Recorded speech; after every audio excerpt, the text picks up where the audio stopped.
আপনাদের স্বাগত জানাই আমি আমার কথা শুনবার জন্য। আজকের আলোচনাটা আমি করতে চাই, আমি যেহেতু অনেকবার এই অন্তর্বর্তীকালীন সরকারের সমালোচনা করেছি নানা কারণে, সরকার প্রধানকে নিয়ে কিছু কথা বলতে চাই।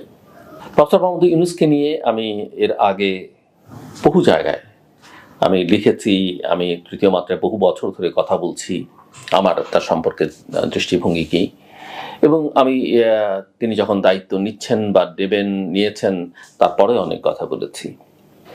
নিঃসন্দেহে বাংলাদেশের জন্য তিনি একটা বড় সম্পদ, এবং বলে রাখা ভালো যে আমি এই আন্দোলনে, বৈষম্য বিরোধী ছাত্র আন্দোলনের যে নেতারা ভূমিকা রেখেছেন তাদের নিয়েও আন্দোলনকালীন সময়ে, আন্দোলন উত্তর পরিস্থিতিতে বা তারা যখন সরকারে গেল, সবসময় আমি আমার মতামত রেখেছি। তাদের প্রতি আমার আবেগ, ভালোবাসা, শ্রদ্ধা সবটাই আমি কিন্তু প্রকাশ করেছি, কখনো দ্বিধা করিনি। কিন্তু সমালোচনার যে জায়গাগুলো সেটা করতে আমি কুণ্ঠিত হইনি। সো প্রফেসর মোহাম্মদ ইউনূস বাংলাদেশের জন্য শুধু গর্বের বিষয় নয়, গোটা বিশ্ব তাকে সম্মান করে। পৃথিবীর বহু দেশের সরকার প্রধান, রাষ্ট্রপ্রধান বছরের পর বছর বা মাসের পর মাস তার অ্যাপয়েন্টমেন্টের জন্য অপেক্ষা করে। পৃথিবীর বহু অনুষ্ঠানে তাকে স্পিকার হিসেবে নেওয়ার জন্য লাইন দিয়ে অপেক্ষা করতে হয়, এবং তার যে সম্মানী, সেই সম্মানীও কিন্তু খুব কম নয়, যথেষ্ট সম্মানী দিয়ে তাকে বক্তৃতা দিতে নিয়ে যাওয়া হয়।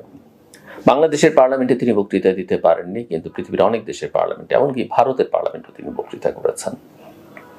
একজন গুণী মানুষ, বাংলাদেশের নারীর ক্ষমতায়নে, বাংলাদেশের দরিদ্র মানুষের উন্নয়নে তিনি নিঃসন্দেহে ভূমিকা পালন করেছেন। পৃথিবীতে যে কজন মানুষ দ্বিতীয়বার নোবেল প্রাইজ পেতে পারেন বলে ধারণা করা হচ্ছিল, তিনি তার মধ্যে একজন, এবং তাকে সবচেয়ে ভাইব্রেন্ট নোবেল লরিয়েট বলা হয় সাম্প্রতিক সময়ের।